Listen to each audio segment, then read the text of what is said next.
these are flakes. His skin is flaking off. There's some sort of weird fungal issue or whatever it may be. Could be psoriasis, right? So, yeah, it's, I would say it's well detected for the most part.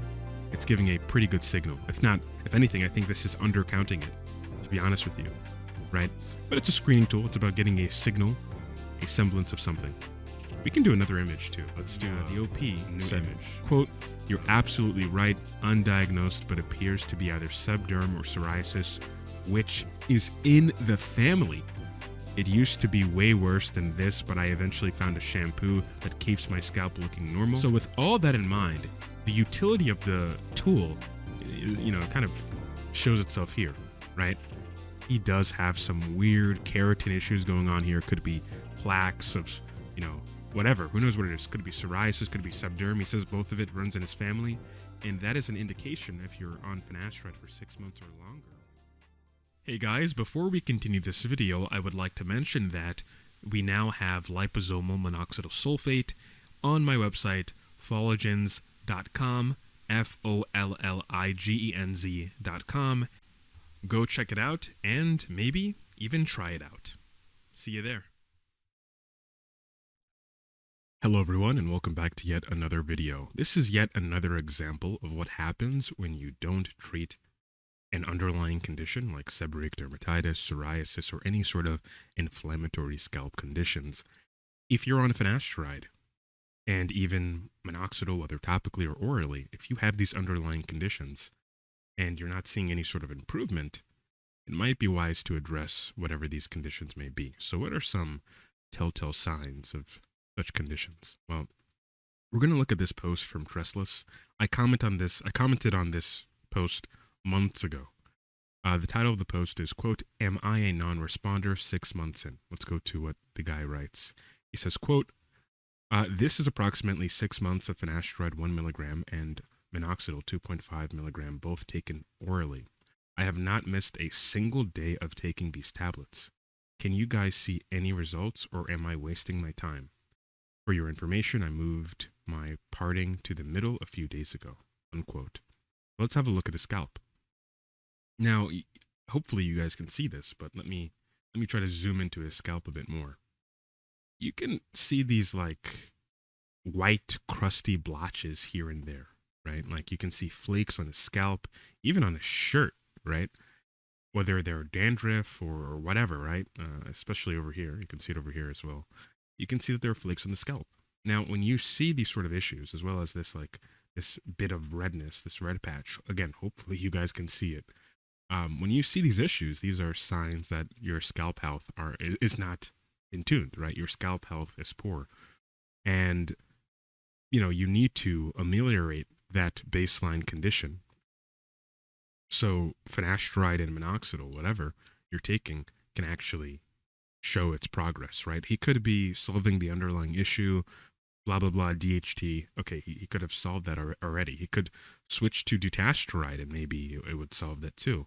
But if he still has this weird inflammatory scalp condition, which could be multifactorial, it could be various causes, then he's just not going to get the maximal amount of benefit from these sort of medications. So again, you can see it over here with my cursor. A lot of keratin crusts on the skin, definitely not conducive for growth. Very, very bad. Now, that's his baseline, right? So 6 months in, he's having a bit of an issue. Now, he said he moved his part, right? But I'm not going to lie. In this crown area, it looks very bad. He has a lot of orange scaliness, and it's not just lighting, guys. It's not just lighting, because that, the lighting looks, if it's lighting, then you wouldn't get this sort of distribution of, glare, right? It would kind of look like this throughout the scalp. But over here, it's very crusty and yellow. That's because he probably has a lot of, sebderm or some kind of oily buildup, whatever it may be. These are spots on the scalp that should be addressed. He has to address it. And I actually commented something like this. If I can go to the original post, let me see over here. Let me zoom out a bit. But this is my post. I'm noise. 9 months ago. So I pretty much pointed out, right? I'm circling the spots on his scalp, red spot, flakes over here, bit of keratin crusts, flakes, etc., etc. So I say to him, quote, this is what I say: you have a history of bad scalp health. This is either some kind of fungal infection or sebderm or something inflammatory. You could probably do better if you solve this issue. MCT oil at C8 without lauric acid would help. Ciclopirox shampoo 1% 3 times a week helps. Make sure to wet the scalp first and massage it into your scalp for 5 minutes. Long term, you'll have to do this for maintenance, unquote. And this is the important part about it, right? Because in some people, issues like seborrheic dermatitis, it is a persistent condition, kind of like androgenetic alopecia. Because, it's a whole axis between your scalp microbiome, the sebum you produce, and even, to an extent, your diet as well. In androgenetic alopecia, you have this one study from Japan that shows in scalps with androgenetic alopecia versus scalps without androgenetic alopecia, the androgenetic alopecia scalps have a higher presence of cholesterol and triglycerides and just a sebum content that feeds and overgrows fungal colonies of Malassezia and even some bacterial colonies as well that can cause issues like folliculitis in and of itself, right? So it could be like a comorbid condition that you would have to be aware of, right? So with that being said, I actually made a new service. It's called DermoLens, DermoLens.com. And this is the spot analysis tool. So what is that? Essentially, if you upload a picture, you can see the various spots on your scalp, right? To kind of make you aware. Now, what are some limitations? If you have hair completely covering your scalp, that's a limitation. If you're in a dark room, that's certainly a limitation. If you're in a room that's super, super glary where you can barely see anything and it's just this, solar flare, like, Krillin or whatever, then that's going to be an issue, right? We need to see your scalp. So you might have to part it a bit. You might have to move it around so we can see the scalp skin itself. Or you can get a scalp camera as well, right? They're pretty cheap. I can put some links in the description below. Some of them you literally just connect to your phone and voila. So let's see how this works. Okay, so let's drag and drop a second picture here. So over here, this is just the second level of the thing. Essentially, I understand that people may not like to upload pictures to platforms. And if you do choose to share it to other platforms, you might want to blur out things in the background, maybe blur out your face, so you can use this manual pixel tool and kind of just blur things out. Kind of like that. I'm not going to do the whole thing. I'm just showing you how to do it. I'm pretty sure you can do it on your phone too. It might be kind of buggy, but I'm pretty sure we've already fixed that. So let's just do this. Let's just go around the body real quick. And maybe the nose a bit. Yeah. Okay, and then we can click apply to continue. Okay, so let's first start off with the focused scope, right? Because if we don't use the focused scope, what's going to happen is it's going to probably detect all sort of like questionable glares on the scalp and such. So we don't want that. We do not want that at all. So instead, we're going to click the focus scope again. I want to pick the draw tool. It gives me some utility to kind of carve out where on the scalp as best as I can. Draw it out a bit. Let's see if I can kind of get a good trace of his scalp, of his head. I'm going to come over here and then do that, and then I'm going to click. Actually, let's see if I can match it better to shape. Okay, that should be good enough. That should be all right. And then I'm going to click detect spots. And yeah, there are some spots in his scalp. So let's see how accurate this is, right? Because sometimes it does have a bit of error, but it's saying there's quite a bit of coverage over here, at least in this section being the problem area. Now, over here, it says the coverage is good. And by good, essentially, it means given the area we've outlined, it doesn't seem that this selected portion is covering too much of the scalp, so it's quote unquote good. but that's not indicative of the, I guess you can say, the screening outcome or your outcomes in general. It could be the case that within this section, it's very severe, it's very inflamed.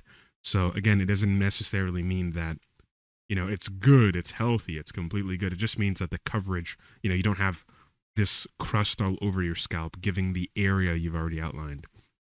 Of course, if we were to shrink the area to this zone over here, the coverage percentage would be higher and it would read out to be more severe, right? Significant.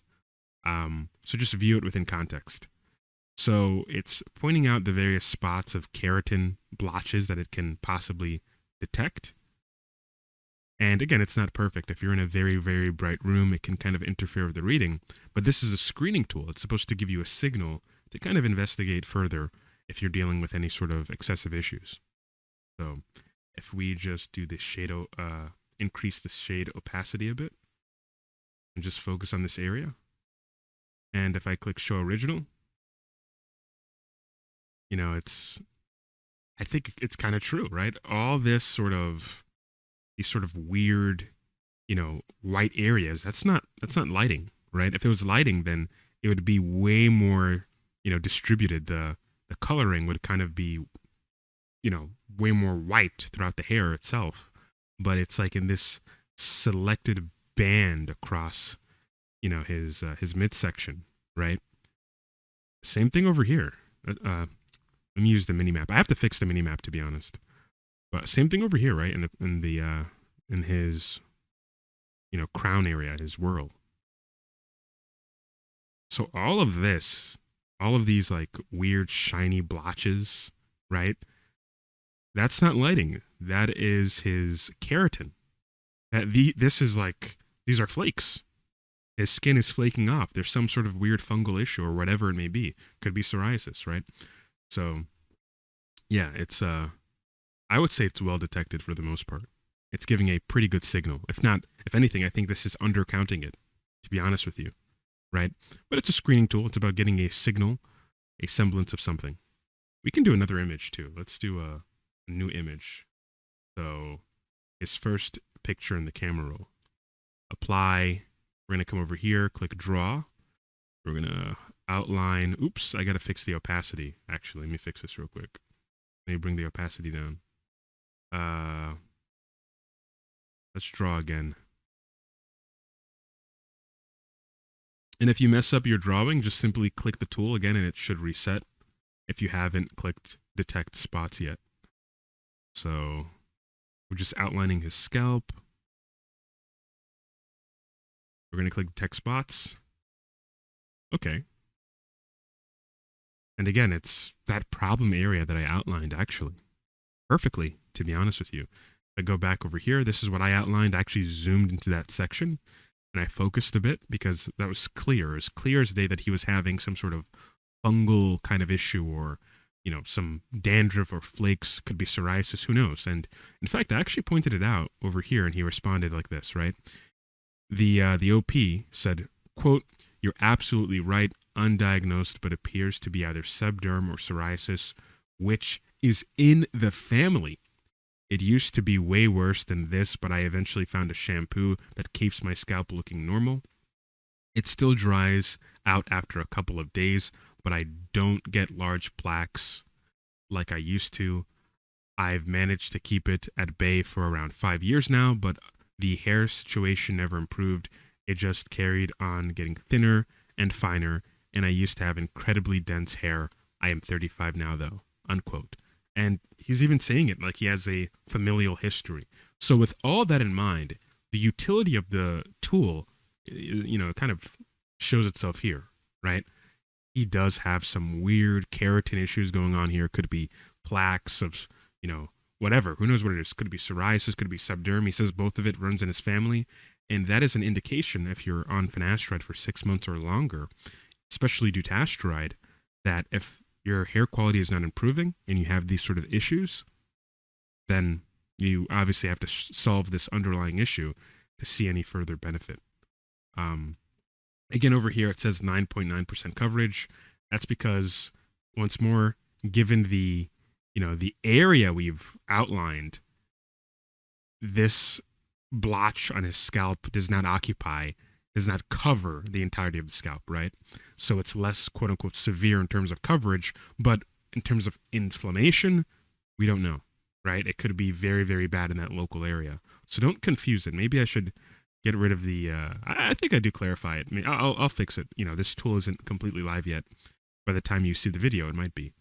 But if we just hone in on this area with the square and click detect spots, you can obviously see the coverage goes up a bit to 48.4%, so it's moderate, right? So it is a bit more severe, so to speak. So just keep that in mind. Anyway, that's it for this video, guys. Hopefully this is somewhat informative. Hopefully it makes sense. Hopefully it's interesting, and hopefully you've learned something. With that being said, I run a cosmetic company called Collagens, and right now, although we're out of stock, hopefully by the time this video goes up, it's in stock, but we are selling liposomal minoxidil sulfate. We're pushing it as a cosmetic. We have 5% and 10%, and hopefully it's up and you can check it out and maybe even try it out. Anyway, thanks for watching this video, guys, and I hope to see you in the next one. Peace out.